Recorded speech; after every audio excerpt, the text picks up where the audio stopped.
listening to a podcast by and for fans of the San Francisco Giants with hosts Willie Dills, Chad King, and Ben Lee. Let's go Giants! SF Giants! Let's go Giants! SF Giants! Dedicated to the greatest team in Major League Baseball history, the San Francisco Giants.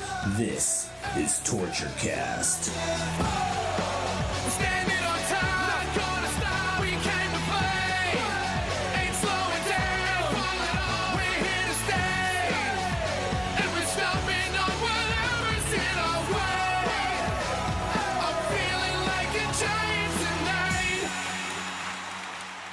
Hey Giants fans, this is Chad from TortureCast, and you know what? We missed Matt Cain last year at Media Day because he was playing in the AT&T. Well, that's not till next week, so we got him this year at Media Day. So it was a great interview. It was pretty illuminating, and in fact, at the end, he actually wants to go diving with me. I know that's not going to happen, but it's still pretty cool.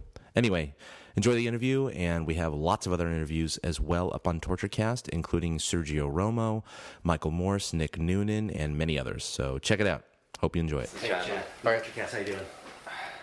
All right.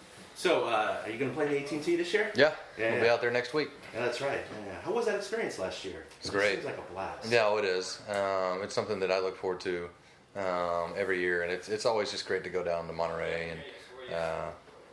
My wife and I both just love that area, and it's tremendous to be able to get out there and play with those guys that are real golfers when we think that we're good, and they put us to shame, which is a great thing. Well, I work down in Monterey, and I'm a marine scientist, so I do a lot of scuba diving up and down the coast there. And while we're counting you have to fish take me out. and algae and everything, I'll take you up on that offer. Let's go. Okay, I'll get your number. I'm serious. No, we find a lot of golf balls, so it's pretty good. Pretty. Don't feel bad. I'll hit you a couple. Too. No, actually, I went there a couple of years ago, and you launched one over the gallery, over the cafeteria. So it was kind of nice to see a professional athlete struggle like. Oh yeah, it's great. It's normal. Anything in the off season that you wanted to address from last year? I mean, obviously, second half you were stellar. It looked like everything kind of was on an even keel and kind of lining up for you. But anything that you felt like was a little off, that kind of was lingering from the first half? Yeah, just the first half just didn't start out the way I wanted it to, and I never got, for some reason, I couldn't keep it on a good roll. It seemed like I would do it for a little bit and then I would get out of it, and then in the second half I kind of, in a way, said, you know what, the first half was as atrocious as it can get. It can't get any worse, so let's hang it out right here and go out there and have fun and enjoy the second half, and I think that's a mentality that I've done in the past and just need to keep that going. I've been asking all the players about this, just trying to get a survey. But with the recent rule changes, with the first to third and the catcher's interference at home, is there, the sport is resistant to change. It's not like the NFL or basketball where they're tweaking something every year. Is there one rule in baseball that you would like to change? If you could, no matter how zany. One rule in baseball? Yeah, it's okay. Nobody else has had a really quick answer for us either, except maybe Contest. Contest did, yeah. That's about it. He wanted Everybody the first else to is third just back. into like, The first to, yeah. You know what? I thought the first to third was actually going to be more of a big deal, but it really wasn't. I don't know. Yeah, but what some of the relievers, I think they feel guilty with some inherited runners because both Lopez and Romo agreed. It was Lopez's idea. Romo couldn't think of anything, so we told him that. And he was like, oh, yeah, it's a great idea. But when they come into a game, when you guys are up by a lot or down by a lot, and you got a runner on first, and they've inherited, and steals second from defensive indifference, and then they give up just one hit. Right. That guy scores, earned a run on the previous guy, which Right. of course affects you starters. Yeah. So, I think the biggest thing. they got you back, I'm just letting you know. That one, or kind of on the lungs of that one. I think when, this could be hate this one. Is when you go, say you go deep, and I wish they could go back to changing who gets the win. I can't remember when there was a rule, or they were able, the umpire was actually, or they're able to still do it now. I think with like certain things. 5 innings or something. Yeah. It's pretty specific, but yeah. But I think sometimes and it's just tough. It's like when you go, say you go deep into a game, and then maybe it's tied, and then the next guy comes out, gets one pitch, gets a win in the 8th, or something like that. I think that could be interesting. Yeah, definitely. I don't know. And if We just want all the wins. just want all the wins. Yeah, it's no fun when you see the bullpen guy have 8 wins and you're wishing that you had like 4 of them. Yeah, like I pitched like 28 of those innings. I love when guys come in, throw one to pop up, and they get the decision, right? Right. You go 4 2/3, or 8 with a no decision. Well, yeah, obviously you know about the term that everybody uses. Oh man, he got caned. Yeah, that's part of it. It's great that you're named after something. Nice. Through no fault of your own. No, but if you weren't a professional baseball player, what professional sport would you like to play? Golf. I'd like to play golf. But watching those guys, I don't know. It'd be a lot. But I feel like I'd have the determination to want to do it. So hopefully my wife will, once we're done with this. That's right. Try to get your card. I might try to sneak that one in after we're done, but I don't know if that'll work out too well or not. That'd be fun. That'd be a good life to live. Yeah. That's cool. Yeah. I don't know though. I mean, I don't know if you talk to those guys. Those guys are gone all year. I mean, if you're a guy that's, I mean, if you're that's not what they're working on all the time, just like the way that you guys do. if you're not a big name guy, you're gone all year almost. Yeah. I mean, it's a lot of travel week to week, in a hotel or a room or a house. I mean, it's a lot. We thought we had a lot of travel, but at least we get to we'll come back home for a week, come back. They got a tremendous travel schedule, and now they've even shortened their off season. Right. Well, you still got another dozen years. So we'll be good. Your kids will be old enough. You can go. Yeah, we'll get them to. Yeah. Just out of curiosity, so have you actually gotten to meet Hudson yet? I mean, Yeah, we've met from playing against each other, but we haven't talked a ton. But I'm looking forward to being able to hang out with him more. it's gonna be nice. There's sort of the running joke that we're switching veteran former A's in the clubhouse. Right. But Is Mulder coming next? Really though, I mean he's trying. But do you feel like it's gonna it probably isn't going to change a whole lot of the clubhouse chemistry. I mean you guys really we have a lot of the team coming back is what we're seeing. A lot of the same members of the Giants coming back and sort of this whole team reassembling itself. But introducing just a couple of new pieces. I mean, have you gotten to meet a couple of the other guys, Huff, Morse, any of them? Yeah. Get a feel for how they're sort of what they know about the team already, what they feel about the guys coming in.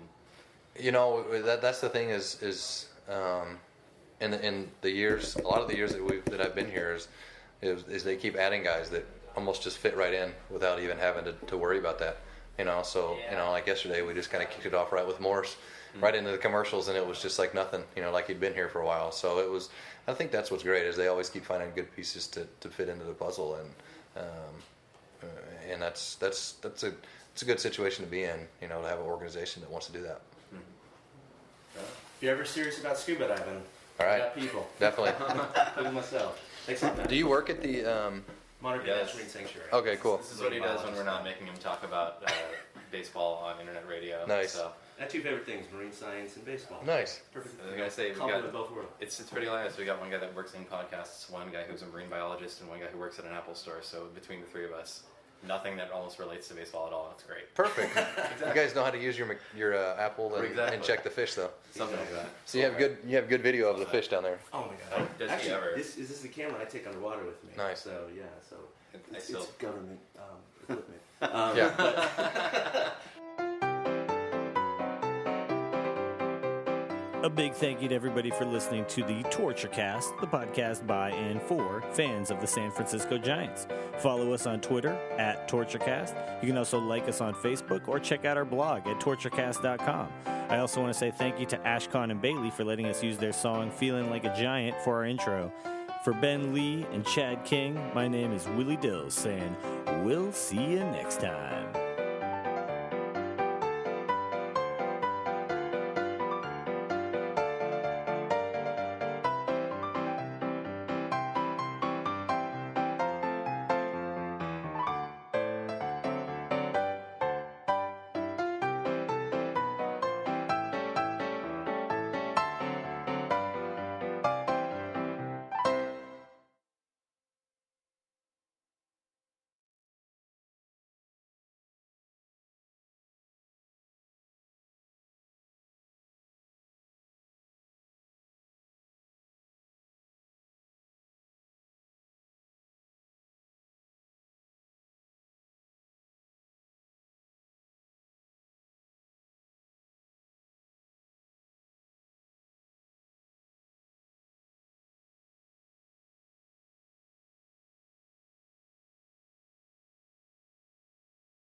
A big thank you to everybody for listening to the TortureCast, the podcast by and for fans of the San Francisco Giants. Follow us on Twitter at TortureCast. You can also like us on Facebook or check out our blog at torturecast.com. I also want to say thank you to Ashcon and Bailey for letting us use their song Feeling Like a Giant for our intro. For Ben Lee and Chad King, my name is Willie Dills saying, we'll see you next time.